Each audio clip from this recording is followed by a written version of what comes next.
Handing out rewards sounds simple enough, right? But when you're giving out legendary armor, true dragon-level titles, and enough souls to awaken a Dracolord and a Chimera Lord?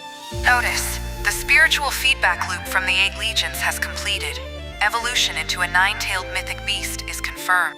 Yeah. The power level in Tempest is officially off the charts. AI Anime and Manga presents. If you're enjoying this journey through the Tensura light novels, please leave a like, drop a comment, and subscribe so you do not miss the next part. Patreon members get upcoming episodes early and help cover the AI narration, subtitles, thumbnails, and rendering that keep the project moving. Now, let's get the reward ceremony moving. Back in my slime form, I settled down on my chair. Once I was up there, Shuna's dignified voice echoed across the Colosseum, the atmosphere still electric. Our 3 great commanders, please step forward. These referred to the commanders of our 1st, 2nd, and 3rd Army Corps. In other words, Gobta, Geld, and Gabiru. All 3 were kneeling before me. Let's kick things off with Gobta. He was looking right at me, face expectant. Ahem! Gobta, I will grant you no reward. Gobta blurted, huh? Aw, what the hey, that's so mean. Why'd you call me up then? A fine question. I may not have a reward for you, but instead, I'm going to give you a new privilege. Gobta blinked. A privilege? All the souls in the world wouldn't evolve Gobta. He might have been a bundle of budding talent, but he didn't qualify for this prize, and I couldn't help that. I considered granting him some weapons or armor, but I didn't think he'd be capable of handling anything more than what I already gave him. Besides, he and Ranga could already transform into that combo beast, so I didn't think he needed any kind of half-assed armor anyway.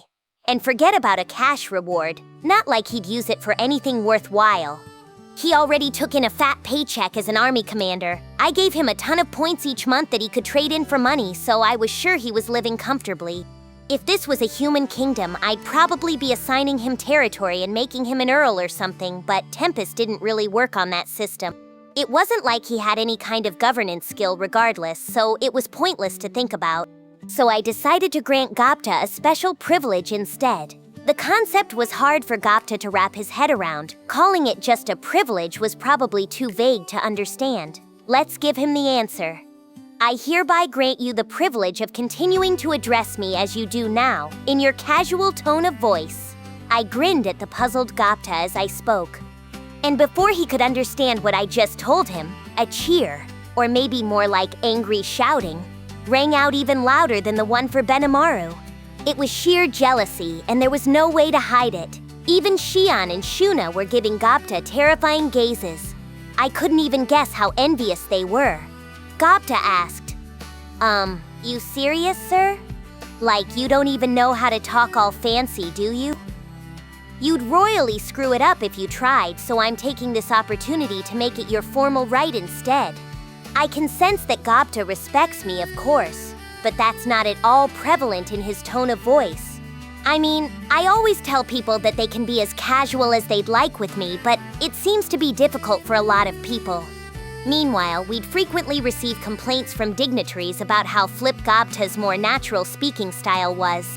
People wanted me to do something about it, I was told, because otherwise it'd make everyone else look bad.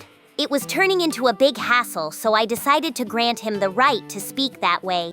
We had foreign guests like Phobio and Jane in the audience, so I figured taking this chance to spread the word would help solve the Gobta problem. I'm sure things like appearances and authority are big problems for some people, but as monsters, we never have anything as rigid as that. I just do what I want to do. It's what's on the inside that counts, not the outside, and Gobta's a great example of that. He may sound like a little punk, but his loyalty is the real thing. I could see it in his eyes they're fully willing to die for me. That's why I gave him this privilege. Gobta shouted, "Thank you." With a huge smile, Gobta stood up and bowed until he was forming a right angle with his body. He was clearly overjoyed. Maybe he had been working on correcting his tone, although if he was, he failed miserably. In a way, this was the best reward I could give Gobta, and that made me happy too. He's such a hard person to shop for. That took care of Gobta. Next was Geld. Now Geld, from this day forward, you may style yourself as Barrier Lord. I gladly accept the title, my lord. And I, Geld, promise to do my best to live up to that name. Good. Strong response there. And as the crowd cheered, I lowered my voice to a whisper. And I'm gonna try the same evolution ritual I did with Benimaru on you. What on? It was gonna be a pain in the ass to explain it every time, so I set up a thought communication with everybody I intended to grant souls to. Once they were all hooked up, I explained to everyone what evolution entailed for them, not forgetting to use hasten thought as well. That way we could have this important conversation in less than a few seconds of real time. Once I wrapped that up, Geld answered via thought communication. I am grateful for the offer, my lord, but I wonder if there are those more qualified than me for it. Carrera, serving as our observer, was far more successful in this war. If she too is qualified for this, then by all means, let it be her instead of me. So he was declining the offer to be awakened. Well, I had no intention of evolving Carrera this time.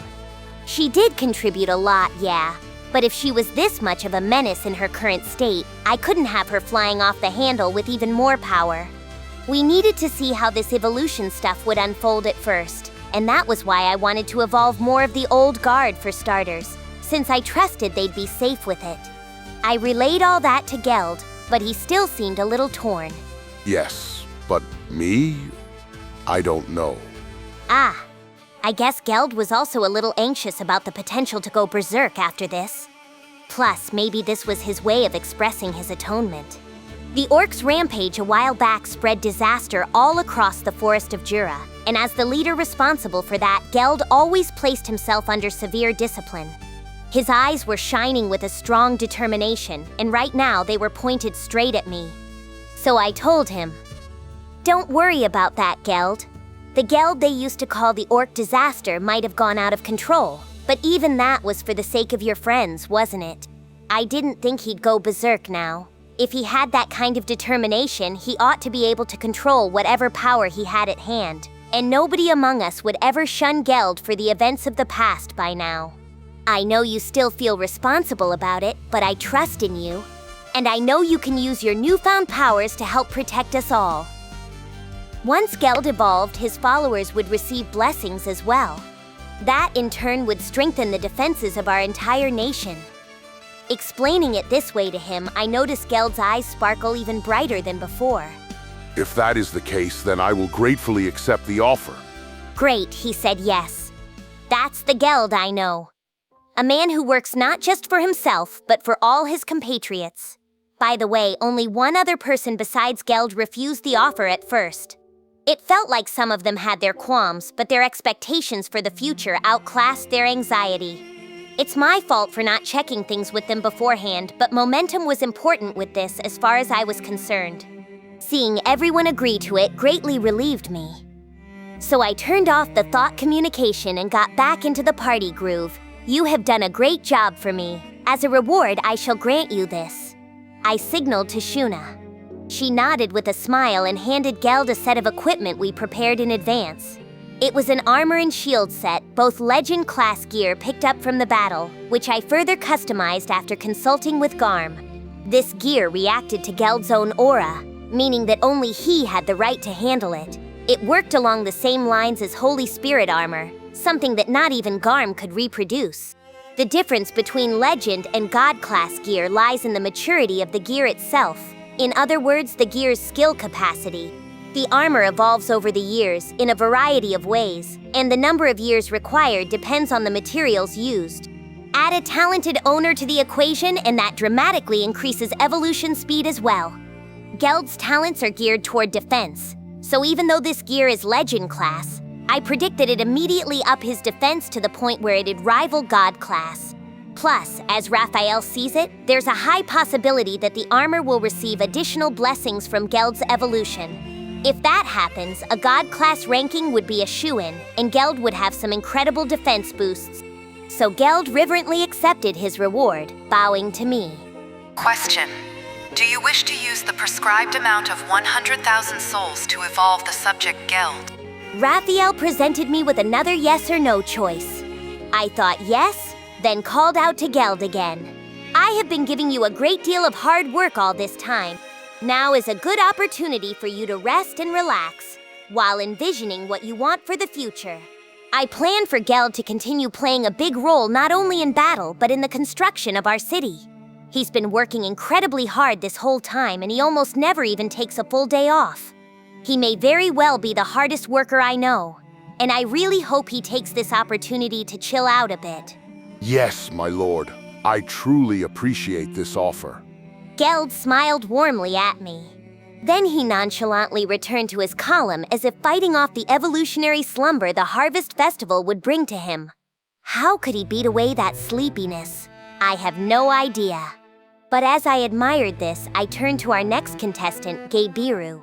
He had led the 3rd Army Corps in a brilliant aerial performance, and as I praised him over it, he looked down at the ground with a meek expression.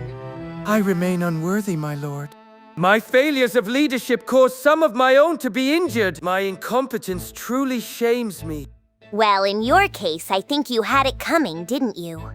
Having that bout of magic resistance training in the middle of a war, I don't think anyone could ever follow your lead on that one. Or I wouldn't want them to. Ultima gave me a detailed briefing after it was all over, and really I was amazed at how stupid he acted. She even advised me to punish him over it. Since when had he become such an experiment-loving bastard like that? Still, thanks to that, it seemed Gabiru and his team had unraveled the secret to Dragon Body, a unique skill among dragon youths. I figured that absolved him from facing the full wrath of my anger. But enough about all that. I switched over to thought communication. It'd be counterproductive if I yelled at him in front of everyone. Better to keep things private. So we'll talk at length about your decision to conduct an experiment in the middle of battle. But Ultima offered me a suggestion. She said she'd teach you more about magicule managements. What? Demons, you know, they say they can control magicules the way you and I breathe air. She said she'll help you learn some of that, so why don't you have her teach you a lesson or two? Maybe being punished would just make Gabiru happy. Or maybe having Ultima beat him into shape would be better for him. But hell, I'm sure even Ultima knows how to go easy on people. I figured that running the gauntlet with her a bit would help him reflect on what he did. That was the rationale behind my decision. My lord, we are still in our infancy. I, Gabiru, could hardly be more grateful for being given this opportunity to grow even further. I will make every effort to ensure we live up to your expectations so that all of us may master Dragon Body. I thought he'd be reluctant, but his response was surprisingly positive. Guess he's ready for it then. Looking back, I kinda miss the days back when Gabiru got carried away and had his ass whipped by Gobta. His previously bird-brained personality had settled down a lot now. He's capable of reading the atmosphere around him, and that helps him acquire a certain dignity befitting an experienced warlord. He may still have a lot of work to do, as he said, but he always had the qualities he needed. And between bitter defeats and interacting with Vester and his team, he had gained a depth of thought that he simply didn't have before. By this point, I could really depend on him. All the experience he had accumulated had helped him truly grow, and that's why I could trust him to be worthy of this power. I will grant you my power, and with it, you shall awaken as the newly christened Dracolord. So I gave Gabiru my souls, setting the table for his awakening and evolution. Unlike Geld, the effect was instant and dramatic. His dark purple scales acquired more of a reddish hue, and a fiery rush of magicules coursed across his body. But Gabiru had no trouble at all enduring it, maintaining full consciousness and controlling the newfound force through sheer power of will. This experiment hadn't been in vain at all. It was bearing real fruit for us. The power is teeming within me. Thank you, Sir Rimuru. From here on in, I shall call myself the Dracolord, and I will use my powers for my lord and my nation. Violent lightning shot out from Gabiru's body, scorching his very flesh. But in an instant, his body healed, rebuilding itself into a stronger form. I guess it worked, and perhaps thanks to me deigning to call him a lord, magnificent horns sprouted from his temples. Pretty brash of him, I thought, but they looked good. It was a truly remarkable evolution, as dignified as it was power-bound, and I was happy to accept it. So Gabiru the Dracolord was born. It was interesting, though, to see how the Harvest Festival's effects varied from person to person. I immediately fell into a deep sleep against my will, and I could tell Geld was fighting off the same fate right now. But Benimaru still had some extra homework to take care of, and in Gabiru's case, it ran from start to finish in the course of a few seconds.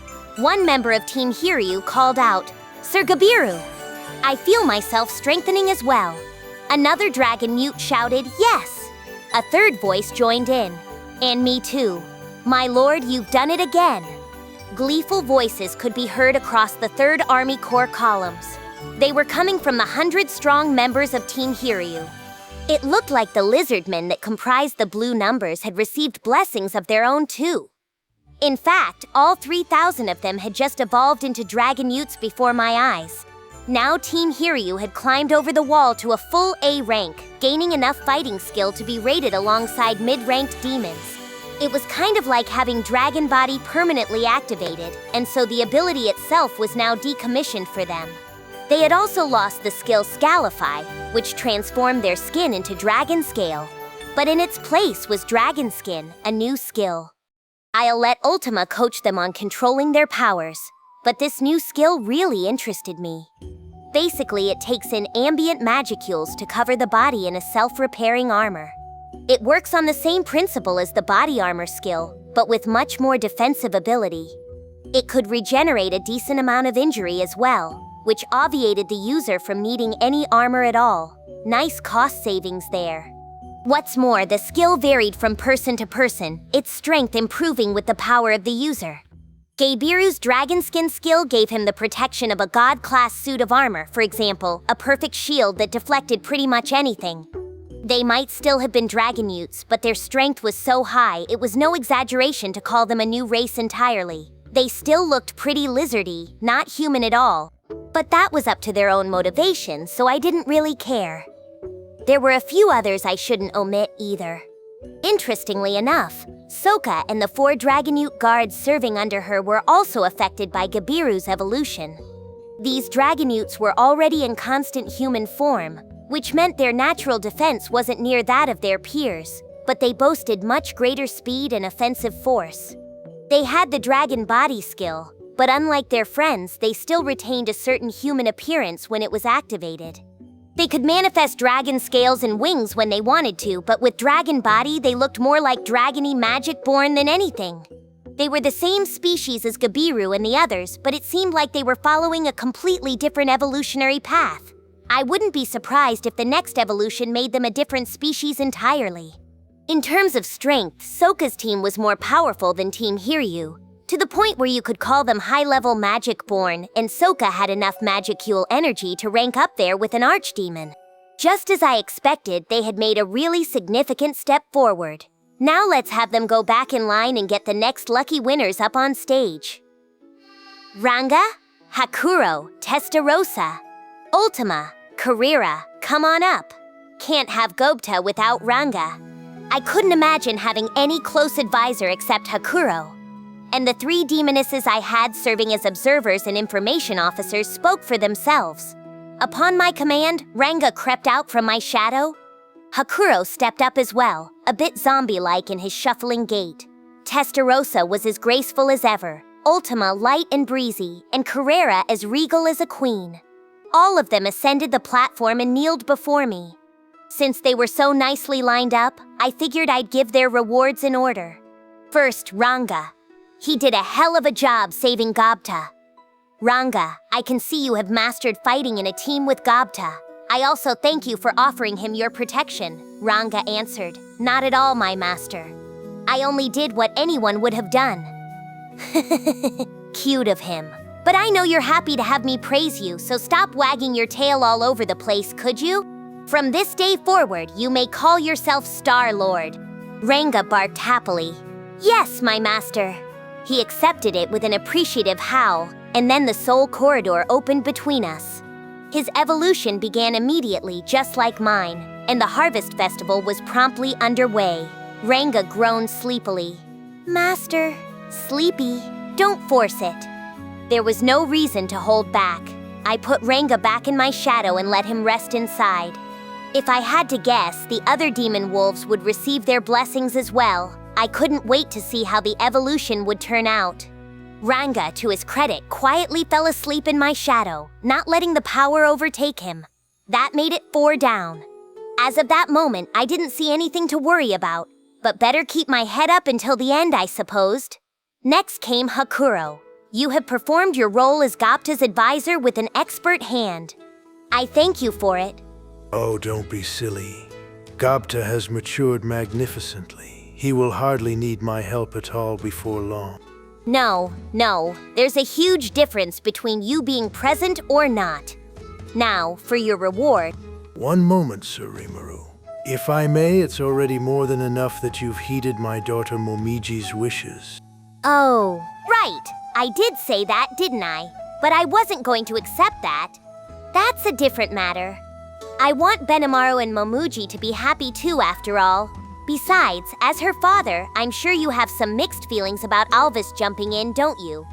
I switched to thought communication for this since it let us talk without taking up much time in front of this audience. Really useful stuff. I did, yes. But I believe in this young man, Sir Benimaru.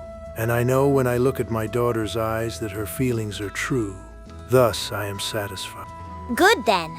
I have no doubt he can make them both happy. Whether they can have a child, only God knows, but Hakuro seemed about to decline again, so I cut in. Well, give me a sec here. It's important that I give credit where credit is due, you know? So I asked Kurobe to forge a masterpiece for you. I hope you'll take it and keep all his labor from going to waste. That's right, I had a newly forged sword from Kurobe for him. Kurobe had been improving his skill by leaps and bounds. The workmanship on this piece is nothing short of excellent, making it a legend-equivalent work of art. Benimaru's blade was also at Kurobe's forge for repairs, by the way. In the previous battle, he wasn't able to tap his full potential due to the difference in weapon performance he faced, and when Kurobe heard that, he was both crestfallen and eager to reforge the blade. He told me he was going to make it the best blade he could, and he's still holed up in his workshop with it. This particular sword wasn't quite up to that level, but Kurobe still put a lot of work into it, and I'm sure Hakuro will love it. Kurobe did that. Well, in that case, I will gladly accept it. Great. Feel free to then. Good. If he declined it, I wasn't sure what I was going to do. Modesty is a virtue and all that, but really, I think everyone's being a little too reserved up here. Let's go on. Do not worry, Hakuro. This is something I've had prepared exclusively for you. Please do not hesitate to take it. I, Hakuro, accept this with my full heart. I promise not to let your kindness go to waste, Sir Rimuru. And so Hakuro accepted the sword. Next up were my demoness pals. At first, I wasn't totally sure what I'd do with them. If adding to their strength was all I thought about, then evolving these 3 demon peers would be my best bet. But as I told Benimaru and Geld, I opted against it for now. I didn't quite have enough souls for everyone, yes. But more than that, I wasn't entirely sure I could control them afterward. I really had no idea how strong they'd get, so I had to put any evolution on hold. These 3 were on the same rank as Diablo, so for now I decided to evolve Diablo first and see how he did. I had my concerns about Diablo too in a much different way, but, well, best not to worry about it.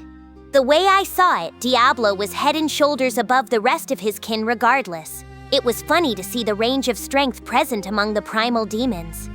The 3 demonesses were under my direct control and entrusted to Diablo, so I decided to consider their evolution once his own was complete. Of course, I didn't have enough souls in my collection to evolve all 3 of them right now. They all seemed to have a good balance going with each other, so evolving one over the other would present some problems, no? It'd be dangerous, I guess you could say. If I didn't evolve them all at the same time, it could lead to serious trouble. That was why I didn't evolve Chimera alone, despite what Geld suggested. Besides, if you looked at Magicule counts alone, Chimera was ahead of Diablo on that tally. Giving her more power seemed like too risky of a bet. Uncontrollable power will be the death of her, and of us, maybe. Her nuclear-class gravity collapse magic was already too crazy to contemplate. It could even blow people like Geld away if we weren't careful.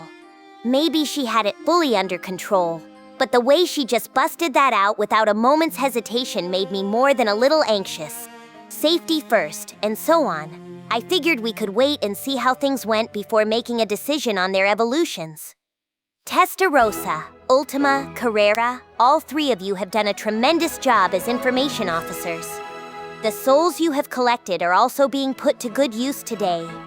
Perhaps you may not like how I'm using what you've collected for other people, but I considered not telling them about the potential for evolution at all. But Testa and her pals really did do a good job collecting those souls. It'd be rude to leave them in the dark, I thought, but they vigorously disagreed. Testarossa replied at once. "What are you talking about, Sir Rimuru? There's no way we could ever be unhappy with you." Ultima followed. "Right. We're the ones who can't repay you enough," Carrera added. "Both of them speak the truth, my lord. We are already fully satisfied. We have been granted bodies and even names for that matter. That has been more than enough to strengthen us." All three of them denied any dissatisfaction with my decision, and yes, maybe they are too strong already. All three of them are probably still stronger than the freshly awakened Gabiru. I had to agree with them, but they still had a reward coming.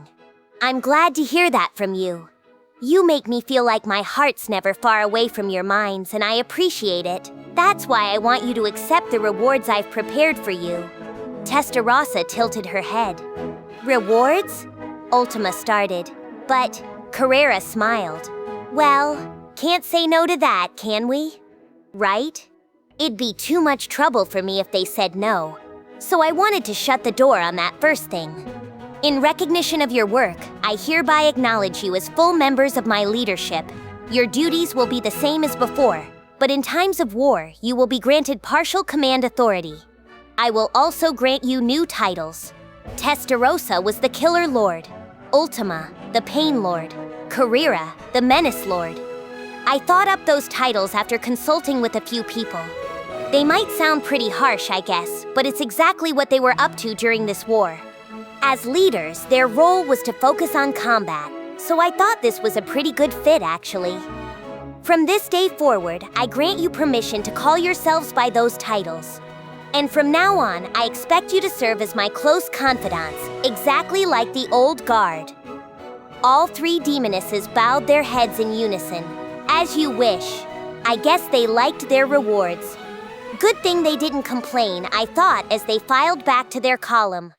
Okay, let's keep this pace going. The next people were the groups that performed well for me in the labyrinth. Bovix and Equix were each given a set of new equipment. Ghidorah was officially promoted to Guardian of Floor 60, which meant he was entrusted with the Demon Colossus. Beretta was thus officially retired as head of the 10 Dungeon Marvels, Ghidorah taking his place. In addition, I granted Ghidorah access to the research facilities dotted across the labyrinth. He'd be working on R&D for us going forward, so now felt like a good opportunity to place my full trust in him. He seemed elated at the news, so I guess it was the right reward. If he steals our research data, well, I'll deal with it then, but I don't think I have much to worry about. He's just a friendly old man, hard to dislike, and I hope he'll do his best as one of us going forward. That all went without a hitch. Next was the main course. Beretta, the now retired Dungeon Marvel, and the 4 Dragon Lords in the Labyrinth were not technically working under me. Ramirez was their boss, so I left them out of these proceedings for now. My attention was currently on 9-Head Kumara, Guardian of Floor 90, Insect Kaiser Zegian, Guardian of Floor 80, Insect Queen Apito, Floor Boss of Floor 79, Immortal King Adalman, Guardian of Floor 70, and Death Paladin Alberto, Advanced Guardian of Floor 70. A real rogues gallery if I ever saw one. I doubt I had to worry about any of them falling out of control by this point, but let's evolve them one by one. First up, Kumara. I was giving her the title of Chimera Lord. Maybe it was because she had gained her revenge in this battle, but she had a much better developed sense of presence now. It's funny to think she was my enemy when we first met. You never do know how things will turn out. Clayman might have been controlling her, but she had now defeated Colonel Kansas, the man behind it all. I was proud of her for that. I let her in the labyrinth entirely because Ranga told me she was good at cultivating forests. I was advised to let her guard floor 90, and that's exactly what I did. If it weren't for that, she might still have been that little fox kit for all I know. I'd always recognized that she was a powerful young monster, but not even I imagined she'd become a dungeon marvel in such a short time. But maybe it was destined to happen after I named her though, huh? I'd have to thank Ranga for suggesting that. Anyway, Kumara was now the master of 8 different magical beasts. They were serving as the bosses of floors 82 through 89, each a calamity level threat. Together they were called the 8 Legions, and they looked kind of familiar to me actually. A few days after I gave her the name Kumara, I decided to check on her during a walk, and Kumara asked me to call her friends by their names, revealing to me this group of adorable little monsters. I had experienced countless failures when it came to naming monsters, so I knew the danger I'd be risking. But all Kumara wanted me to do was call the tail beasts the name she had already given them. I figured that was safe enough, so I casually took the job. I'm sure it's clear, of course, that I didn't say yes just because it was the most darling little girl asking me with her doe eyes and everything. No way. And, well, I didn't think it'd turn out like this. I'm starting to suspect that I really did name them after all. I can tell you that the 8 creatures she showed me certainly didn't fight like that. Affirmative. Strictly speaking, they are not the same, but rather a similar phenomenon to what existed before. The end result was a strengthening of the bonds between the subject Kumara and her tail beast. I knew it. I didn't notice at the time because those mystic beasts didn't go into sleep mode or exhibit any other changes, but the moment I saw them in battle, I thought it could have been true. Those cute little critters, now incredibly vicious and powerful legions. Talk about your crazy before and after transformations. Everyone was shocked, and so was I. Kumara, after all, technically got not 1 but 9 names out of me. Thanks to that, the 8 legions each built a stronger bond with her. The power that each one gained through absorbing magicules also fed back to Kumara herself, which led to the overall strength we see today. Well, what's done is done, I guess. Kumara might have been defeated in war if all that didn't happen, so if it all works out in the end, I'm happy. I poured my souls into Kumara, and she wound up completing her awakening in an instant. The 8 legions lined up behind her glowed as they merged back into her body. Then 9 tails sprouted out of her. Her original one was now a golden color, while the others were a shining silver. They were all quite beautiful, but the upgrade to Kumara's beauty was even more impressive. She was so filled out and enchanting that it was hard to imagine her as an immature young girl any longer. The magnetism was greater than ever before. Her long hair had changed from its previous dark brown to a golden color, like stalks of wheat in the sunlight, and it ran down her back with a silky sheen. Was it her beauty that evolved, mainly? No, she had more magicules now, of course, already surpassing the awakened Gabiru. I definitely wasn't expecting this. Kumara herself could hold her own in combat, for sure. But it was only when she combined with her 8 legions to go into Chimera mode that she reached the apex of her powers. Conversely, when Kumara becomes stronger, so do her 8 legions. Since they're all named, they're connected to my soul, and they also receive blessings from Kumara's own evolution, and that, as unfair as it may seem, gets fed back into Kumara, powering her up even more. It was like Kumara monopolized all the power I could give. I sensed some calculated scheming on her part, something very unbecoming of her beauty. That must be why she didn't get along with the much more right-minded Apito too much. Still, there's no way such a rapid evolution couldn't weigh Kumara down hard. She seemed to be struggling to stay conscious. She was a control risk at this rate, and I didn't want her overdoing it. Go back and rest, I gently ordered her. She looked a little peeved but meekly listened to me. Chances are she'd go to sleep like Ranga while she got used to her boosted force. Either way, I looked forward to her growth. I mean, she's already a real looker at this point, but you know what I mean. For now, though, it was back to her guardian realm with her. Route confirmed. The next episode and full playlist are ready. Then don't stop here. keep watching in story order and subscribe before the next part drops.